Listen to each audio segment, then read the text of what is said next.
o mundo, eu acho, não será dividido entre otimistas e pessimistas, e sim entre curiosos e descuriosos.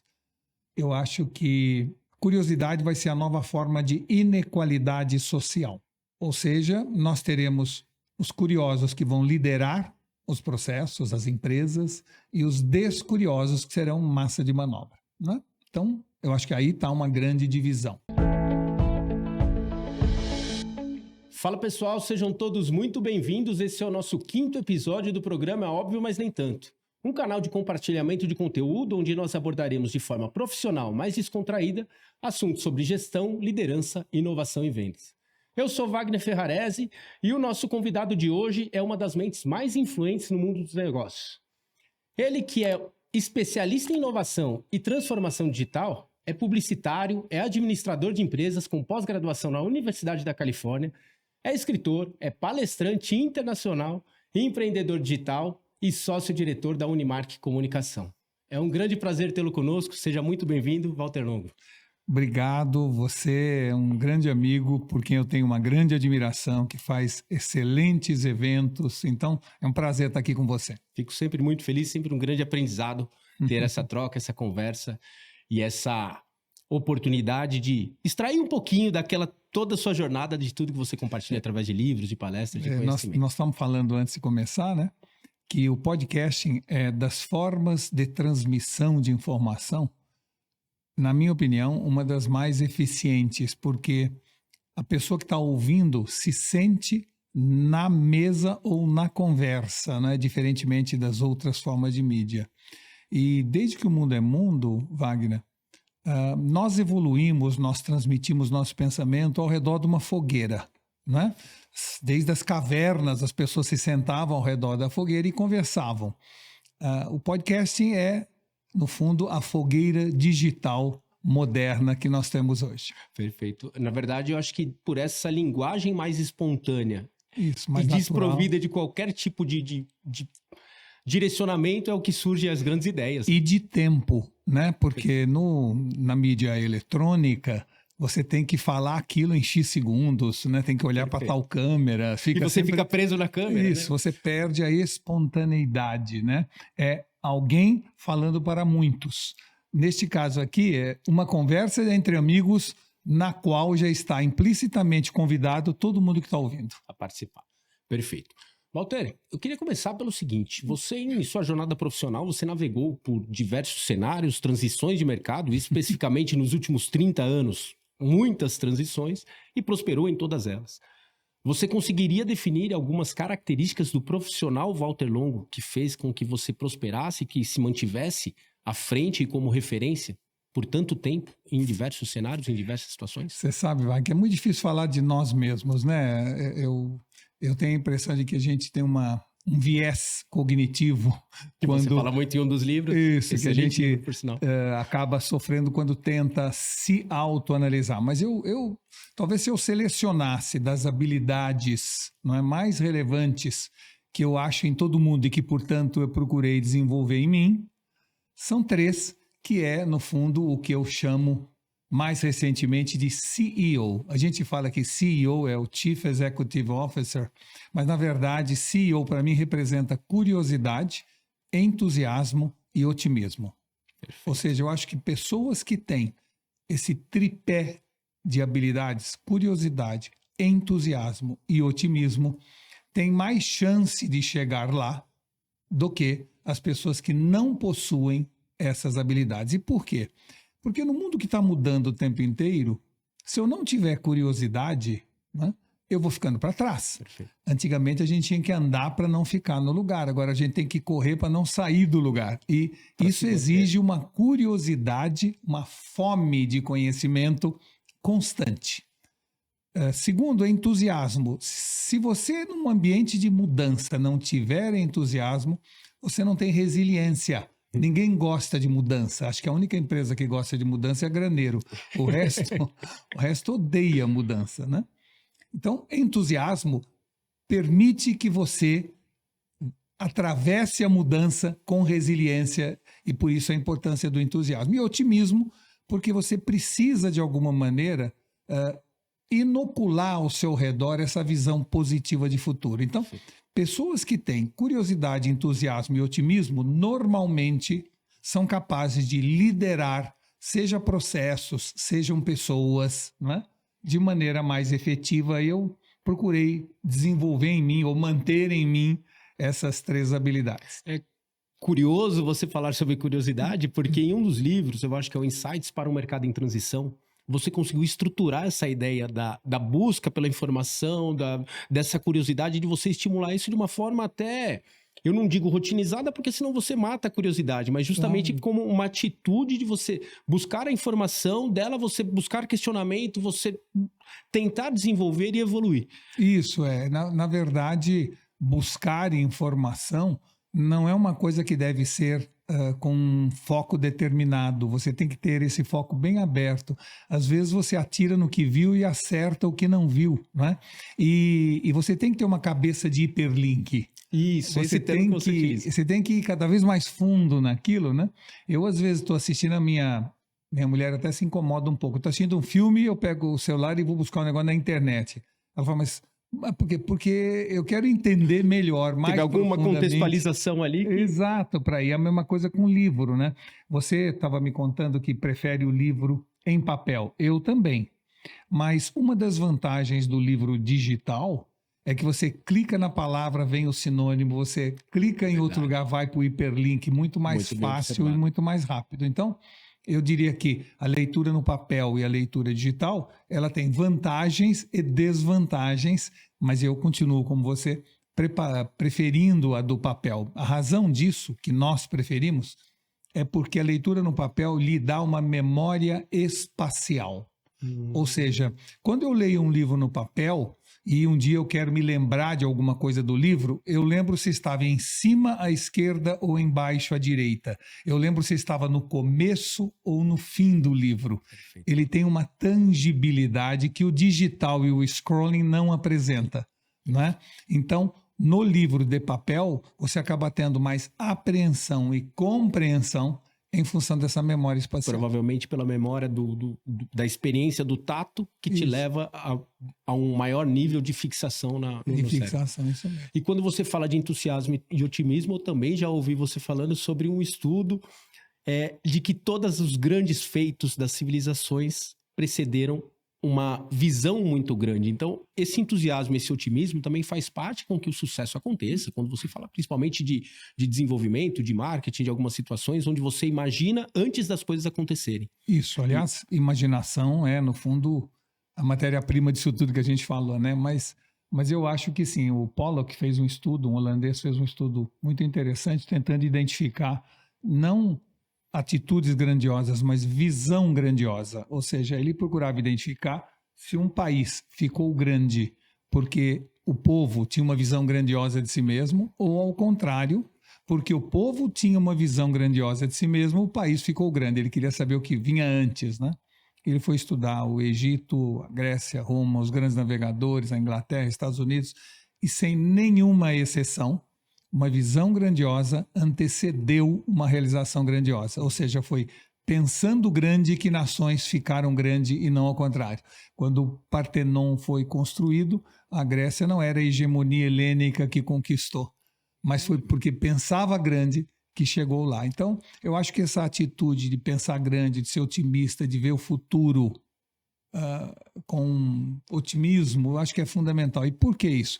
Porque há um conceito de profecia autorrealizável embutido na nossa cabeça. Ou seja, a gente não vê a realidade como ela é, a gente vê a realidade como a gente é. Não é? Ou seja, as ações do presente determinam nosso futuro, mas a visão do futuro determina nossas ações no presente. Então, se você pensa de maneira positiva, você vai arriscar mais, se esforçar mais, estudar mais, investir mais, e o futuro vai ser bom. Você vai de certa forma, enfrentar a sua amígdala que está te protegendo de todos os temores, justamente por imaginar um cenário muito mais Agora, promissor. se você vê o cenário futuro obscuro, não é? ou difícil, você fica mais recalcitrante, você fica mais com dúvida, você investe menos, estuda menos, arrisca menos, e o futuro acaba ruim. Então, na média, pensar de maneira positiva leva a um futuro melhor. Claro que pode acontecer Excepcionalidades, né? riscos de percurso, não é? E eu diria que toda habilidade, qualquer que seja, é como um remédio. Dependendo da dose, ela faz bem ou faz mal, não é? Então, entusiasmo, por exemplo, é uma das coisas que você tem que ter uma dosagem adequada, porque o entusiasmo te leva à frente, te leva avante, não é? Mas o entusiasmo, que é aquilo que você perde totalmente a capacidade de julgamento, de discernimento, e em base do entusiasmo se joga de maneira entusiasmada rumo ao desconhecido, você pode ter problemas sérios. Isso pode levar também àquela busca da utopia da perfeição, que não te dá o direito também de não fazer um trabalho suficientemente bom. Que é Isso mesmo, é o conceito do good enough, né? Exato. O problema, uma das coisas mais importantes no mundo em constante mudança é você ter noção exata do good enough, ou do suficientemente bom. Então, dando um exemplo, um violino, eu posso estar afinando ele, vai chegar um momento em que aquele violino está bom para fazer sucesso numa orquestra. Eu posso continuar afinando ele para buscar... Claro que eu posso, mas tem um momento que ele está suficientemente bom. Tem um momento em que, ao fazer o fine tuning do motor de um carro, ele está bom, suficientemente bom para ganhar a corrida. Eu posso continuar fazendo, né, o tuning dele mais tempo. Num momento de transição como a nossa, de grande mudança, se você perde a noção do suficientemente bom e vai em busca da perfeição, alguém sai na sua frente, né? Você perde a oportunidade. O iPhone não teria sido lançado. O iPhone não teria sido lançado. Então, eu acredito que o conceito de good enough, ele é tão mais importante quanto mais rápidas são as mudanças, né? Perfeito. E aí precisa também ter uma dose de responsabilidade e de noção para que não sejam abaixo do suficientemente bom, porque senão fica naquela bengala, naquela desculpa de que, não, mas o ótimo é inimigo do bom, só que daí entrega alguma coisa meio bem mediana que também não vai dar certo. Existe uma diferença profunda entre o suficientemente bom e o suficientemente ruim. Perfeito. Nós estamos falando do suficientemente bom, né? Ou seja, não é alguma coisa que eu não consigo colocar mais nada nele. É alguma coisa que eu não consigo tirar nada dele. Perfeito. Aí ele está suficientemente bom. Perfeito. Dentro dessas transições que nós falamos ali no início, vamos pegar um recorte de 2000 para cá, eu acho que foram as mais impactantes num curto espaço de tempo. Teve alguma mudança na sua jornada profissional, alguma transição que você encara como a mais desafiadora que você já enfrentou? Não, eu não sou um empreendedor e um risk taker. Eu não sou uma pessoa de tomar grandes riscos. Eu era pequenininho, né? Tinha 2, 3 anos. Minha mãe me conta que eu nunca tomei um tombo. Eu não largava uma mão sem pegar a outra. Ou seja, eu sempre fui uma pessoa mais, eu diria, mais conservadora em termos de risco e tal. Então, eu sempre que empreendo com muito cuidado, com muita atenção, com muito cálculo, com muita análise. Eu não sou aquela pessoa empreendedora nata que se joga, né, junto às coisas e que aceita o ruim ou o erro como parte do processo. Eu tenho dificuldade para isso. Eu invisto numa ação, por exemplo, né, e a ação começa a cair, eu já vendo. Eu não tenho a paciência de esperar. Exatamente. Então, em função disso, eu nunca fui uma pessoa de tomar grandes riscos ou dar grandes guinadas, né? A minha vida foi um processo mais de evolução do que de revolução. Eu acho que é por consequência desta minha, eu diria, da minha obsessão por segurança, nessa minha obsessão. Eu sou filho de pais funcionários públicos, ou seja, eu tive buscava segurança profissional. Isso, exatamente. Então, eu acho que o caldo de cultura que me envolveu foi alguma coisa que me tornou mais, eu diria, seguro e um pouco mais conservador, vamos dizer assim, nos riscos, né? Então, não teve nenhuma guinada grande. Eu acho que lá pelo ano 2000, eu era um publicitário já bastante, eu diria, evoluído nessa profissão, né? E nesse momento teve um problema de saúde na família e aí eu fiquei, sei lá, desesperado pelo problema, fui em busca de uma solução e tal, e uma pessoa me recomendou eu falar com um cientista daquele tipo de problema que tinha nos Estados Unidos. Eu fui até lá falar com ele e ele falou: Walter, esse problema que o seu parente tem aí não tem solução. Realmente, os prognósticos mostram que são 3 meses de vida no máximo e tal. Mas tem um negócio novo chamado Google. Um negócio novo chamado Google. Isso, naquela época era isso. 2000. E que talvez valesse a pena a gente olhar se encontra alguma coisa. Aí nós passamos olhando um dia, uma noite, e encontramos um doutor em Hong Kong, chamado Dr. Kwong, que, de certa maneira, falou assim: olha, eu já tratei de 80 pacientes com esse problema. Essa é uma doença que só dá na China e no México. E então, em função disso, todos os 80 morreram. E eu estou com uma tese de que o que mata é o tratamento. Então, eu estou alterando o tratamento, eu tenho que fazer transplante de célula. Enfim, deu um novo, vamos dizer assim, um novo tratamento a ser feito que ele estava tentando com alguns resultados. Eu voltei ao Brasil e conversei com o médico, então o médico resolveu aceitar tal, e a pessoa, no caso a minha esposa, sarou completamente. Que tinha o prognóstico anterior Isso, há 3 meses. Morte, em 3 meses sarou completamente, porque realmente o que matava era o tratamento. Então, eu estou contando esse caso para dizer o seguinte: a partir desta sensação do milagre da tecnologia, de eu Tudo poder... partiu do Google, Isso. senão você nunca encontraria esse doutor. Exato, de eu poder... A chance que eu tive de poder encontrar uma pessoa em Hong Kong que tinha uma experiência muito grande nessa área, que estava naquele momento tentando um novo prognóstico, etc., um diagnóstico.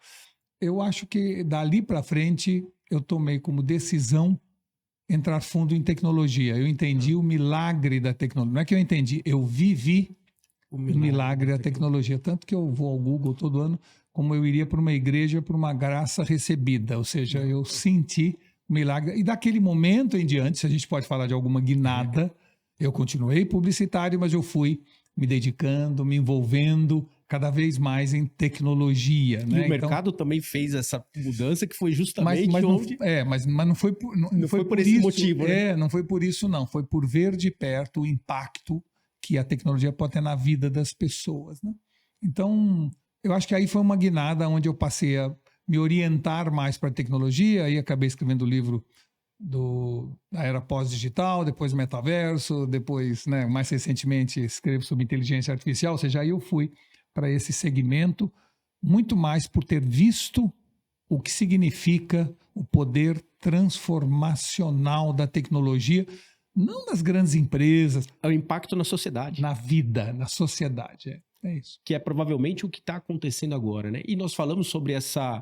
Pouco antes de começar, nós estávamos conversando sobre essa possibilidade das pessoas adquirirem conteúdo através do podcast. E você tem uma história curiosa com o podcast, que ele veio antes de toda essa, vamos dizer assim, democratização da tecnologia ou da internet. Você tinha um podcast em 2005. Fala um pouquinho pra gente sobre isso. Eu percebi que havia o início do começo do princípio de uma nova forma de mídia, que era o podcast. Na época eu chamava podcasting. Tem um ING no fim, né? E aí eu e um sócio criamos o Podcast Brasil, a primeira empresa de podcasting.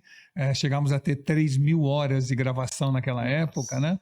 Foi a primeira vez em que a gente fazia podcasting patrocinado como mídia mesmo. Fazíamos podcasting para construtoras, para laboratórios, ou seja, transformamos aquilo numa mídia, né? E era realmente um bom negócio, e era muito bacana, mas a audiência não se comparava à audiência de hoje, porque não tinha o streaming, não é? Você era obrigado a baixar o Real Player para poder tocar o podcast, mas foi uma experiência muito legal. E 2 anos depois surgiu o iPhone, né?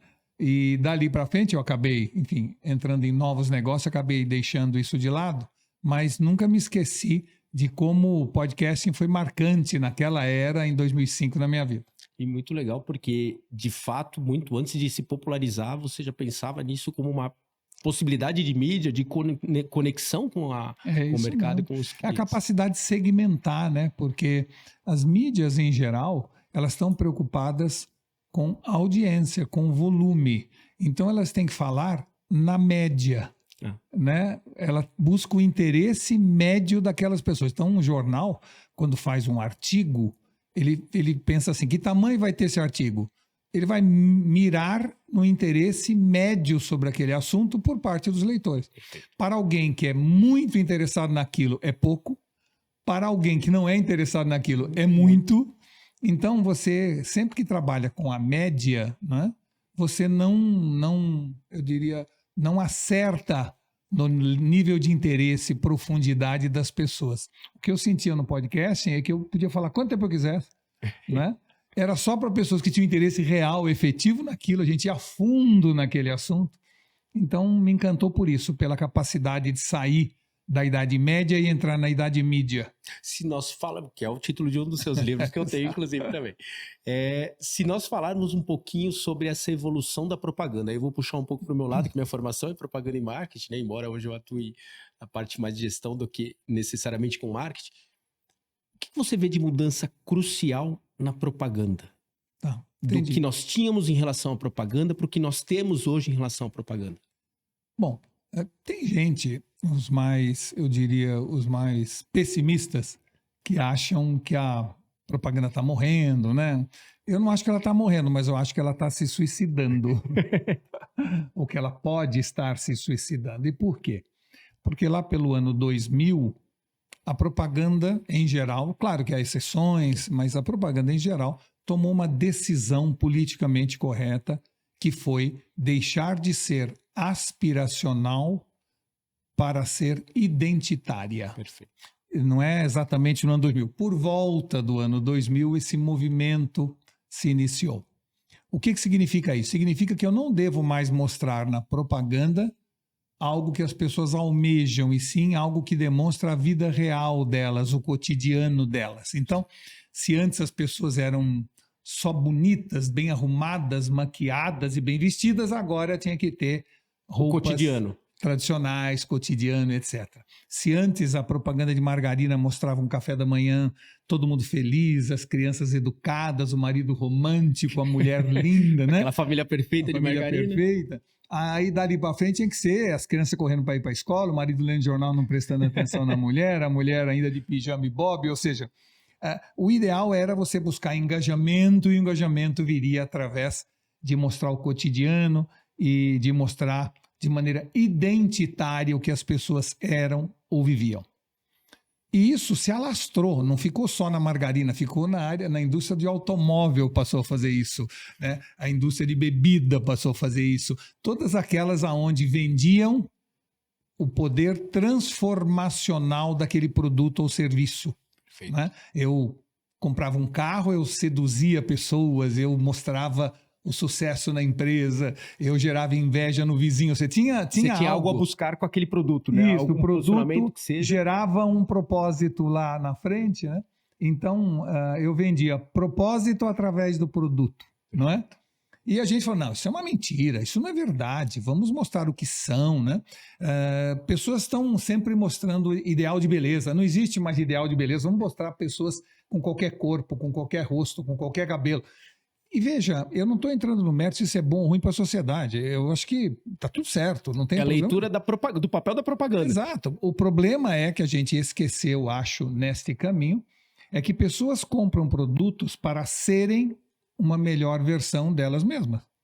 Senão não teria por que fazer esse investimento. Senão não tem por que fazer esse investimento. Então eu falo, é verdade, esse é o meu café da manhã, mas eu não preciso daquela margarina. Esse café da manhã eu já tenho. Eu já tenho. Então, na hora que eu mostro o que eu já sou, o que eu já tenho, o que, né, fica difícil você gerar desejo de consumo. As pessoas passaram, portanto, a ficar cada vez mais, eu diria, ligadas na necessidade. Eu compro o produto porque eu preciso e não pelo que eu almejo ou desejo.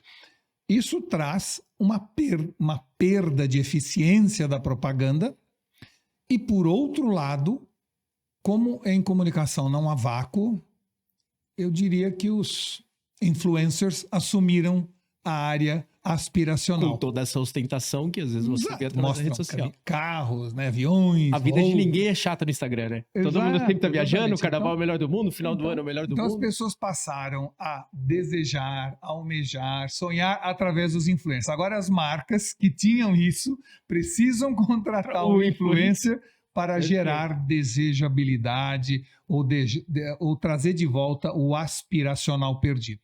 Olha que coisa curiosa, né? Porque, na verdade, o politicamente correto, e daí volto a dizer, não estamos entrando no mérito de se é correto ou não isso, mas ele não anulou o desejo, porque o desejo é algo intrínseco no ser humano, porque nós queremos evoluir enquanto espécie, enquanto sociedade, enquanto tudo. E alguém pegou esse vácuo e virou uma nova profissão que hoje prospera e faz toda essa movimentação, esse impacto econômico que tem. É isso mesmo. Você sabe que o ser humano, isso é um assunto um dia para um outro podcast, né?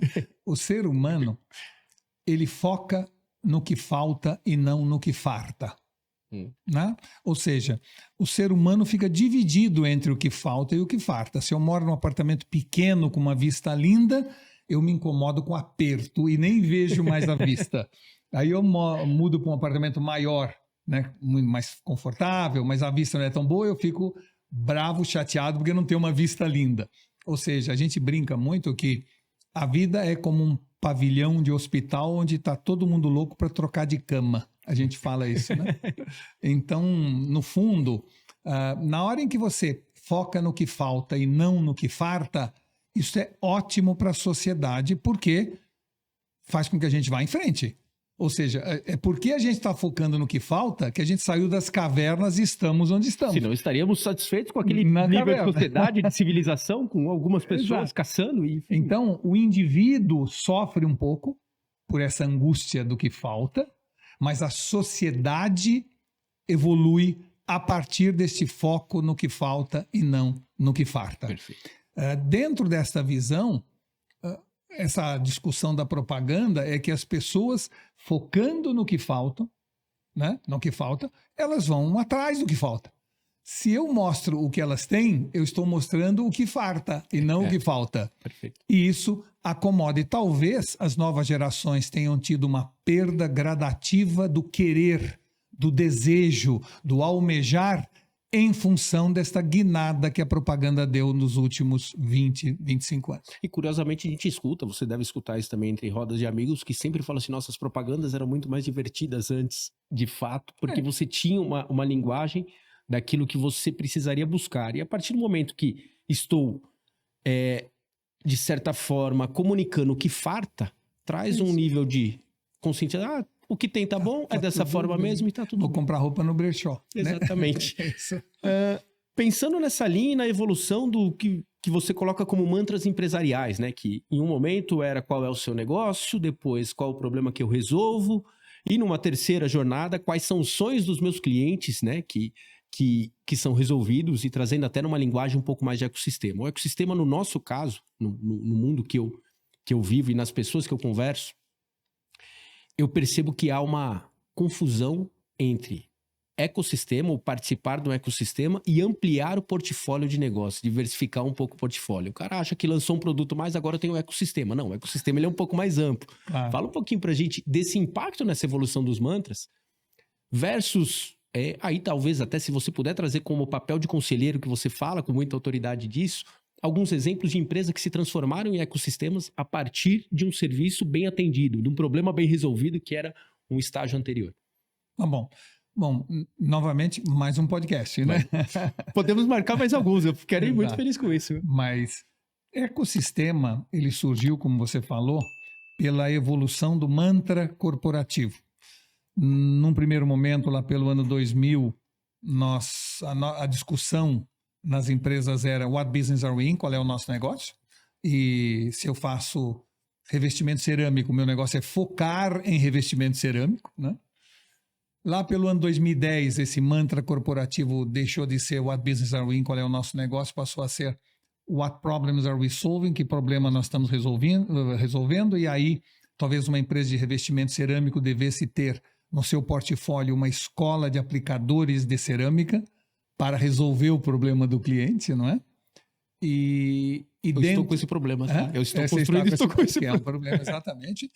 E em 2020, uma nova migração do mantra corporativo ocorreu. Não é mais what problems are we solving mais. Aliás, nem anteriormente, né, qual é o nosso negócio, what business are we in, nem what problems are we solving, que problemas nós estamos resolvendo, e sim what dreams are we fulfilling, que sonho nós estamos realizando dos nossos clientes. E aí, uma empresa de revestimento cerâmico, que no ano 2010 resolveu fazer uma escola de aplicador, começa a entender que também precisa vender metais, bacias e outras coisas, porque o sonho da pessoa é um banheiro lindo. Então, se aplicar somente o revestimento e o contexto não estiver atendendo o sonho... Não resolve, tem a nuance de ornar ou não ornar, e assim, aí você, mesmo que você não produza esses produtos, metais, bacias, você vai se aliar a outras empresas para oferecer a chamada solução completa, né? Então, dentro dessa visão de evolução natural das empresas, a gente tem visto e percebido uma grande busca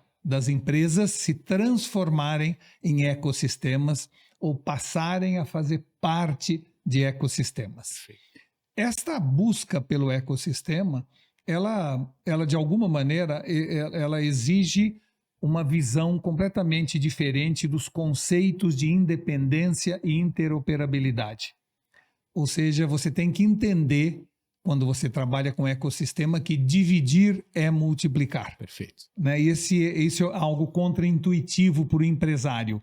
Você tem que entender que não mais tem que competir apenas, mas tem que coopetir, que você tem que colaborar e competir ao mesmo tempo.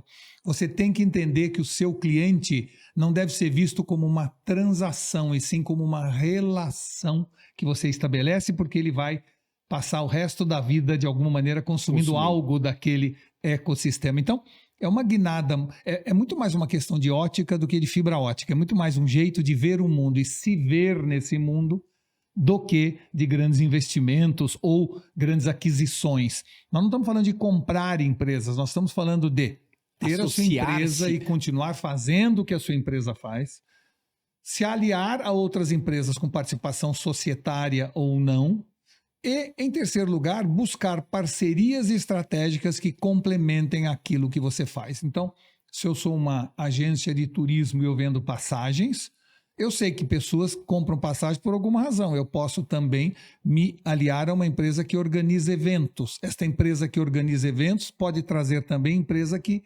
aluga geradores. Essa empresa que aluga geradores pode trazer uma outra empresa de tecnologia que oferece a transmissão do evento através do streaming. E com isso você passa a oferecer para alguém, não a passagem aérea, não a organização do palco, não a transmissão, mas um conjunto de coisas, a chamada solução completa.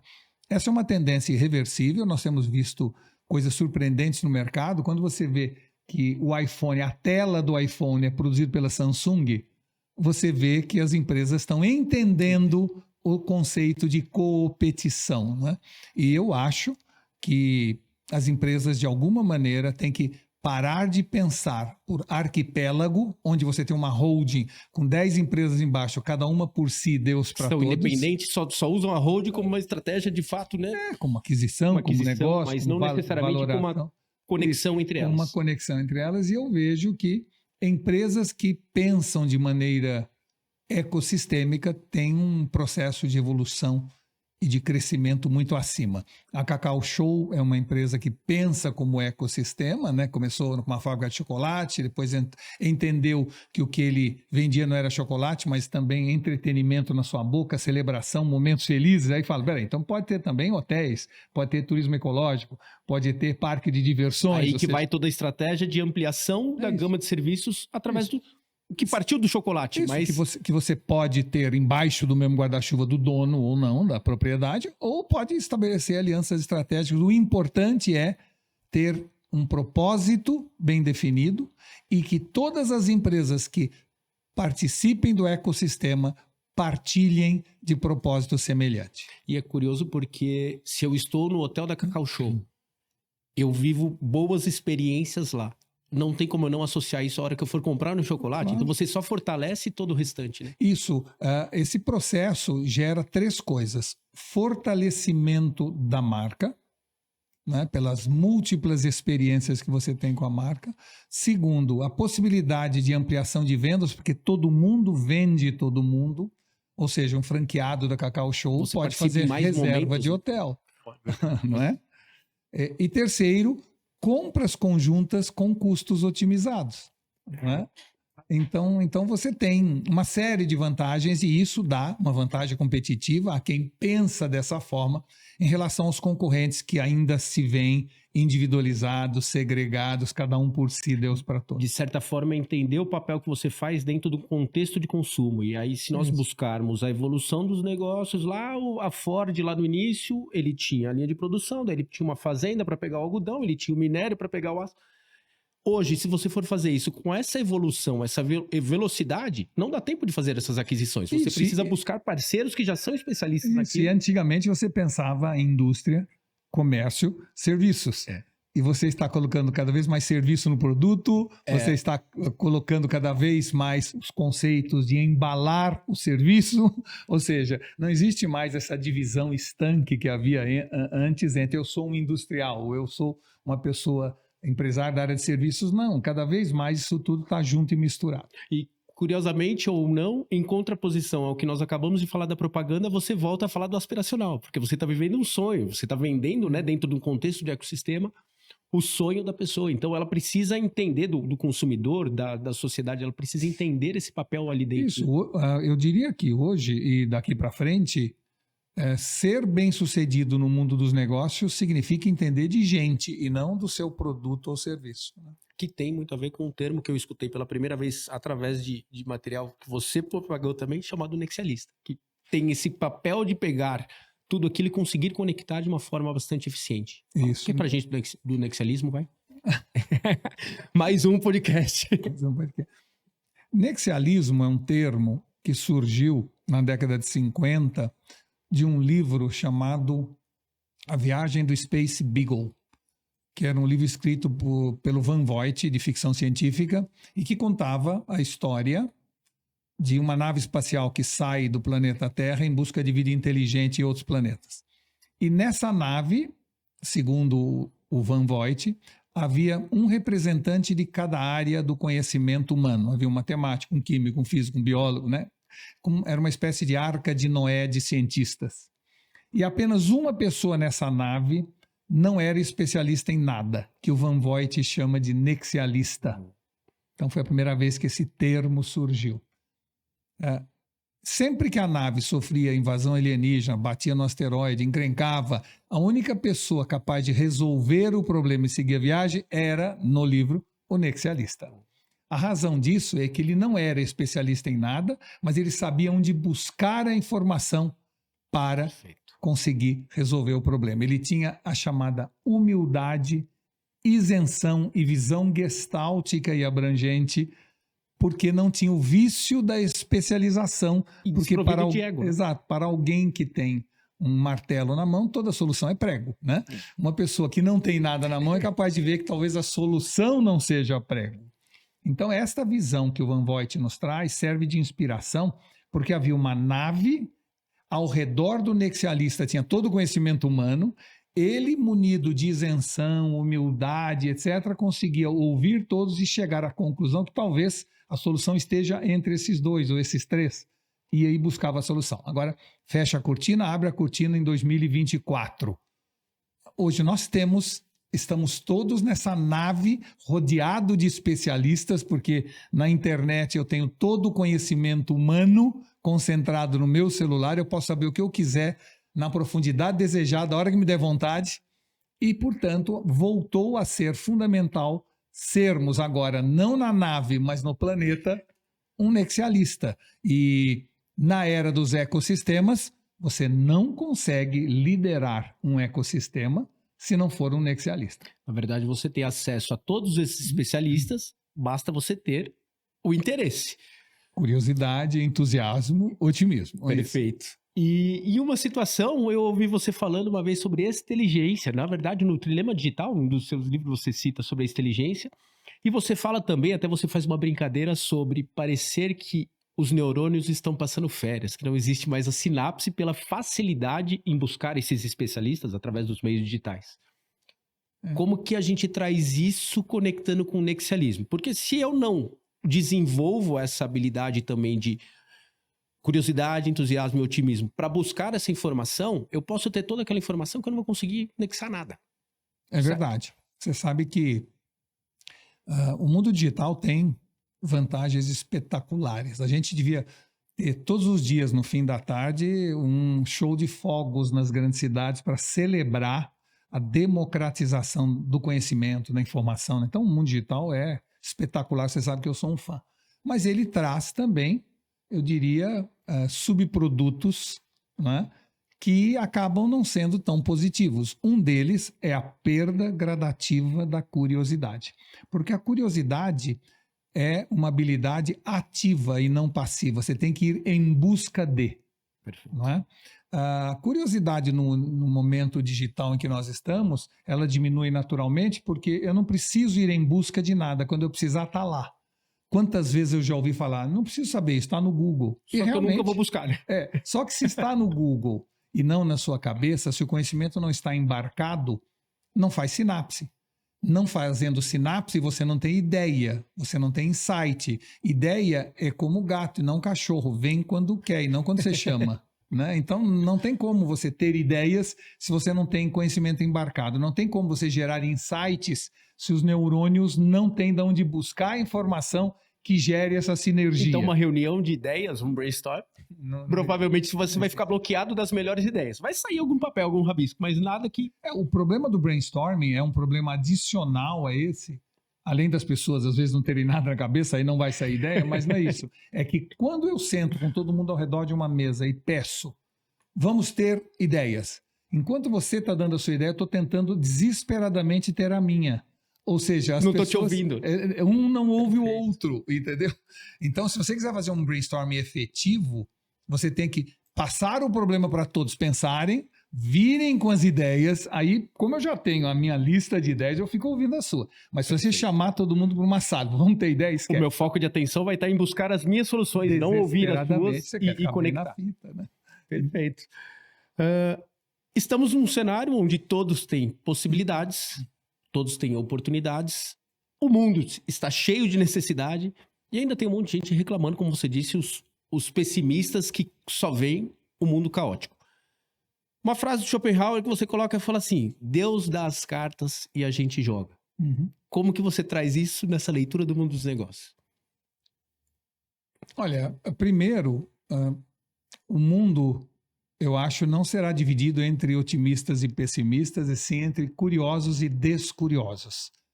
Eu acho que curiosidade vai ser a nova forma de inequalidade social. Ou seja, nós teremos os curiosos que vão liderar os processos, as empresas, e os descuriosos que serão massa de manobra. Né? Então, eu acho que aí está uma grande divisão. Agora, em relação a essa visão otimista, pessimista e etc., eu considero ambos muito necessários, o otimista e o pessimista. Se você é otimista, tenha ao seu redor alguns pessimistas. Se você é pessimista, tenha ao seu redor alguns otimistas. E por que eu falo isso? Porque o otimismo, como eu falei, é também uma questão de dose, não é? Primeiro, é importante dizer que otimismo não é ter a convicção que tudo vai dar certo ou achar que vai dar certo as coisas. Não.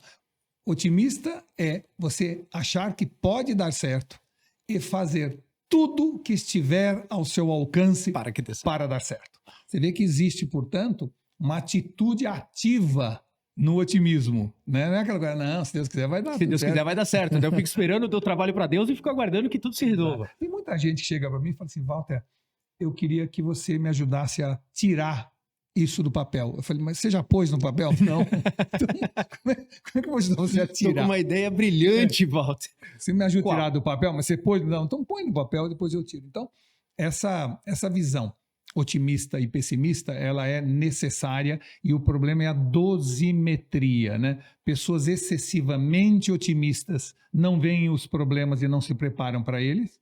Pessoas excessivamente pessimistas não veem as oportunidades e não se aproveitam delas. Então é da dose entre otimistas e pessimistas que você faz uma marca longeva, uma empresa duradoura ou um sucesso empresarial. Mas uma coisa que é importante é que a tônica principal de qualquer negócio, qualquer empresa, deve ser uma visão otimista. E quando eu digo otimista, é uma visão que projete alguma coisa além do que você faz ou é hoje. Fazer marketing, você é de marketing, sabe bem disso, nada mais é do que, em relação à sua marca, ao seu produto, projetar uma luz oblíqua de forma que a sombra resultante seja maior que o próprio objeto. Perfeito. Não é? Isso é fazer marketing. Ou seja, não é sobre o que você é sobre o que você vai ser. Sobre né? o que você vai se tornar. O que você vai se tornar e fazer todo mundo acreditar naquilo para que aquilo aconteça. Quando você tem uma semente na mão e vai vender essa semente, você não vai vender a semente, você vai vender a árvore. Perfeito. Tá certo? A semente já tem a árvore dentro, ela apenas não se expressou. Então, fazer marketing é dar expressão ao que está lá dentro. A gente acha que o virtual tem como contraposição o real. Não. O virtual tem como contraposição o atual. Ela ainda não é uma árvore, mas ela será uma árvore. É esta capacidade de ver um bloco de mármore e entender e acreditar que a escultura já está lá dentro, eu apenas não aparei as arestas. Isto é o sentido do marketing e isto é uma atitude otimista que você divide com as pessoas ao seu redor, né? Uma pessoa pessimista é importante? Importante na organização, porque ele nos alerta para a gente ultrapassar os problemas mais rápido. Uma empresa de otimistas com alguns pessimistas vai muito longe. Uma empresa só de pessimistas ou com muito mais pessimistas do que otimistas não consegue evoluir na mesma velocidade. E aí cabe também a gente puxar a atenção, a gente chamar a atenção para ter a capacidade ou ter a humildade de ouvir opiniões diversas. Porque em um mundo onde o algoritmo nos entrega somente aquilo que nós gostamos, provavelmente você é induzido a ficar um pouco mais resistente à opinião contrária. E isso eu acho que tanto dentro de corporação, como de relações sociais e qualquer outra coisa, está se perdendo muito. Porque parece que só existe uma única verdade. Porque o papel do algoritmo é entregar aquilo que te agrada, não o que te desagrada, até porque senão você não... Isso. Como que você enxerga isso dentro da corporação, do ponto de vista de pessimista ter humildade para ouvir o otimista e vice-versa e não achar que isso aí ele está falando, mas é porque a vida dele é completamente diferente. Se fosse só entre otimista e pessimista, seria até fácil, né? Eu diria que as divergências elas estão irreconciliáveis em todas as áreas, no plano político, no plano vivencial, no plano de educação dos filhos, enfim, tudo, né? Nós temos várias razões para isso. Primeiro, sim, sem dúvida, um dos de contraindicações do mundo digital foi isso. Os algoritmos foram chamados na sala do Zuckerberg ou de qualquer e foi falar assim: quero que vocês busquem engajamento. Eles saíram da sala e falaram assim: vamos atrás de engajamento, é o que mandaram a gente fazer. E evidente que o cérebro humano ele busca economizar energia. Isso desde o início do Homo sapiens, porque quando a gente ainda não tinha dominado o fogo, a digestão do alimento cru gastava uma energia imensa do corpo e sobrava pouca energia para pensar. Segundo, você não sabia quando iria encontrar alimento, quando que ia conseguir caçar o animal. Para caçar por mais tempo. Então você precisava salvar esta energia que você não sabia até quando que você ia precisar dela. Então o cérebro foi desenvolvido para economizar energia. Tanto é que o que você faz sem pensar, ou com o seu subconsciente, você sai da sua casa, pega o seu carro, vai até a academia, para o mais perto possível da porta, sobe de escada rolante e depois sobe na esteira e faz 1 hora de esteira. Por que você faz isso, né? Porque você se determinou a fazer um exercício, porque a vida sedentária faz mal, mas todo o resto você economiza energia, tá certo? O cérebro entendeu que se alguém concorda com as minhas ideias, eu não preciso pensar. Então economiza energia. Então há uma descarga hormonal de prazer quando alguém concorda com você. e há uma necessidade de gasto calórico de energia quando você tem que rever suas premissas.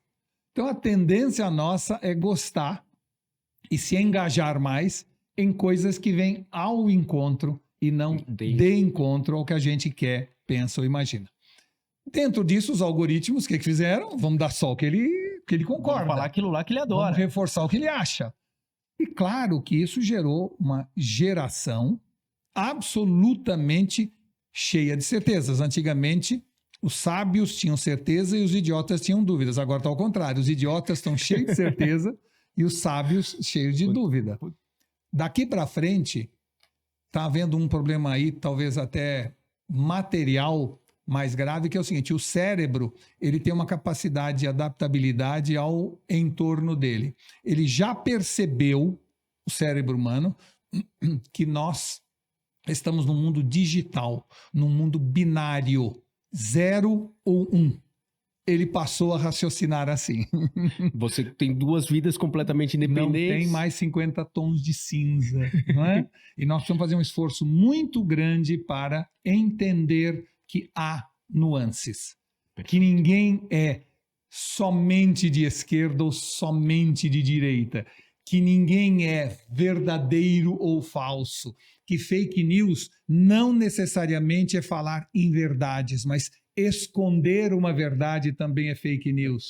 Não é? Que você dar mais ênfase a um lado do que ao outro também é fake news. Ou seja, veja quantas nuances no assunto fake news ocorrem, mas a gente não está mais percebendo essas nuances em função dos algoritmos que nos jogam cada vez mais o que a gente quer e reforça nossas certezas, e do outro lado a plasticidade do cérebro que entendeu que o negócio é 0 ou 1 e não mais 50 tons de cinza. Você não consegue mais entender um contraposto como a possibilidade de rever o seu conceito. Não, você tem aquela certeza. Se nós falarmos em relação às mudanças que não foram poucas, e aí uma opinião mediante a tudo que eu vou vendo e tudo que eu vou vivendo, mas eu queria saber se você pensa dessa forma. Sim. Nada foi tão impactante quanto vai ser a inteligência artificial agora. A democratização dela, né? Que na verdade ela não é de agora, né? Ela é da década de 60, se eu não estiver enganado. Olha, se você me perguntar hoje, eu diria que eu não diria que nada, porque isso seria maniqueísmo, né? Até hoje, eu diria que nada foi tão impactante, que não se trata de mais uma onda. Nós tivemos a onda há 20 anos atrás da internet, depois tivemos há 10 anos atrás a onda das redes sociais, há 2 anos atrás a marola do metaverso, que vai virar uma onda, mas que ainda está com algumas necessidades de infraestrutura, etc.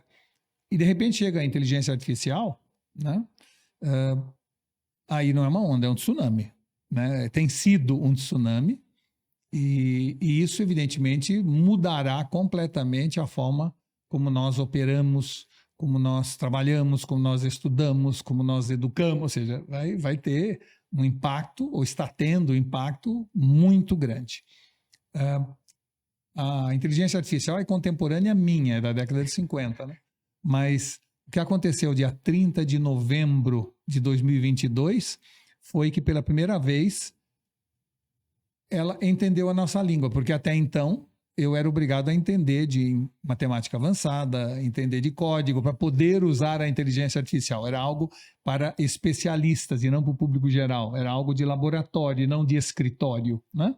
E no dia 30 de novembro de 22, houve a primeira vez em que ela aprendeu a nossa língua, a nossa forma coloquial de comunicação. Basta saber conversar que você consegue interagir. Basta saber conversar e está tudo disponível, não é? Evidentemente que isso traz agora um novo desafio para a sociedade, que é a perda gradativa do vocabulário, a redução preocupante da extensão vocabular. Pessoas estão usando cada vez menos vocabulário. Ou seja, a turma do tipo assim não conseguirá atuar com inteligência artificial. Porque se você não souber a nuance, a diferença entre enfrentar, confrontar e afrontar, não vem a resposta ou o desenho ou o projeto que você queria. Então, você não saber a diferença entre teto e abóbada, se você não entender que o vocabulário, que palavra tem poder e que cada palavra colocada numa frase traz uma consequência distinta, não é?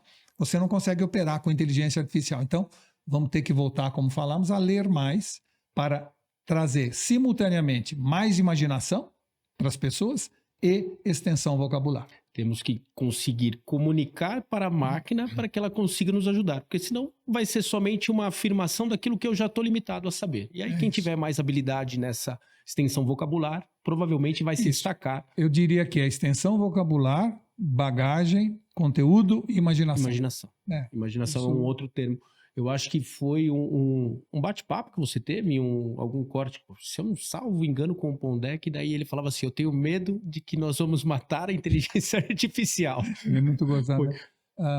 É assim, a gente não mata a inteligência artificial, mas a gente pode usá-la de maneira banal. E é isso que está acontecendo. 85% do que é perguntado para o ChatGPT é absolutamente pura bobagem. Qual era a cor do esmalte da Marina Rui Barbosa no casamento, ou se o Palmeiras já foi campeão mundial. Fala assim que eu sou palmeirense. Não, é uma pergunta por isso, né, por isso que pega. Então, assim, a gente não entendeu que o ChatGPT é uma simbiose entre o oráculo de Delfos e a lâmpada do Aladim. A gente não entendeu que ele pode trabalhar conosco, como nunca foi possível alguém trabalhar com esta velocidade, com esta competência. Nós ganhamos um superpoder com o ChatGPT e com as milhares de outras ferramentas. O ChatGPT é apenas o início do começo. Milhares por dia que surge. Né? Milhares por dia. Então, nós estamos, eu diria, no início do começo do princípio de uma nova era, e esta era promete ser um tsunami em tudo que a gente até hoje entendeu como estudo, como trabalho, como educação, né? Como processo, tudo isso vai mudar. Porque provavelmente ela vai operacionalizar muito do que a gente não consegue mais ninguém para fazer, mas se eu não tiver essa imaginação, não tiver essa capacidade de voltar a pensar, porque isso. Em um mundo onde a tecnologia entregou tudo muito mastigado, as pessoas deixaram de pensar e o mais incrível é que alguns acham que está tudo bem isso. Então, de não ter essa premissa, não ter esse incômodo, não ter essa inquietação em aceitar o que vem e não buscar a informação. O Demogé recentemente publicou que é a primeira geração cujo QI veio inferior à geração anterior em mais de um século. Não é? E aí a pessoa fala assim, estamos emburrecendo. Não, acontece que você antigamente fazia cálculo de cabeça, você não faz mais. Antigamente você guardava os telefones de todo mundo na sua cabeça, você não guarda mais. Ou seja, nós estamos utilizando menos do nosso cérebro. E se você analisar, e eu quero fazer um paralelo com isso, há 100 anos atrás surgiu, vamos dizer assim, como fenômeno de massa o automóvel, né? E a gente foi percebendo que a gente podia ir para o trabalho sem andar, não é isso? Que podia ir no supermercado sem ter que caminhar. E aos poucos nós fomos ficando sedentários. Um século depois, ou hoje, nós já entendemos que nós precisamos fazer exercício porque os músculos se atrofiam se você tiver uma vida sedentária. Então, hoje, a gente anda de automóvel para todo lado e depois vai para a academia e faz 1 hora de ginástica, não é? Isso é algo que a sociedade já se conscientizou. Tem uma nova necessidade de conscientização agora, que é tão importante quanto a atrofia muscular, é a atrofia cognitiva. Se você não fizer exercícios cognitivos, exercício cognitivo significa ler, estudar, ir atrás do contraditório, assistir o que você não assistiria. Alimentar a sua inteligência. A inteligência natural, não artificial. Exato, exatamente. Porque senão nós podemos estar caminhando para um momento do mundo de inteligência artificial e burrice natural. E isso é preocupante. Walter, estamos caminhando para o final e eu vou fazer uma pergunta, embora você já tenha falado que não gosta de falar de você mesmo, mas você tem esse perfil de fato, e vou falar uma coisa que eu falo para todo mundo quando eu falo sobre você, e eu acho que é importante que eu fale para a pessoa, que você é das pessoas mais inteligentes com quem eu já tive contato. E isso daí não é você que está falando, sou eu, então é a minha percepção, porque de fato acho que você consegue sintetizar ideias complexas de uma forma muito natural e muito de fácil entendimento. Então eu gosto bastante dessa linha e principalmente de questionar o comum. Se o Walter fosse olhar lá para o Walter de 20 anos, de 18 anos, iniciando a jornada, pensando em tudo que você passaria e o que você estaria enfrentando hoje, quais conselhos você daria para esse Walter no início da jornada profissional? Bom, primeiro, o que eu queria dizer, eu considero uma pessoa bem-sucedida aquela que, aos 70 anos, não é, consegue se imaginar aos 18 e este de 18 não ter nenhuma vergonha daquele de 70. Perfeito. Não é? Então, isso para mim é sucesso. Você tem orgulho daquilo que você construiu, né? Isso. Então, primeiro, isso é sucesso. Segunda coisa, eu teria casado com a mesma mulher, vivido nos mesmos lugares, trabalhado nos mesmos locais, lido os mesmos livros, teria feito tudo o que eu fiz, eu faria novamente. Só teria prestado mais atenção. Ou seja, nesse ritmo que a gente anda de trabalho, de estudo, de necessidade, a gente presta pouca atenção na vida, no cotidiano, no simples, no usual, não é? Então, eu me lembro eu esquio todo ano, até pouco tempo atrás, eu esquiava com um pauzinho só, porque eu estava no celular, falando com São Paulo, falando de negócio, conversando com alguém, ou seja, eu não estava vendo a beleza das montanhas, eu não estava sentindo o conforto daquele casaco na neve, eu não estava percebendo, eu não estava lá.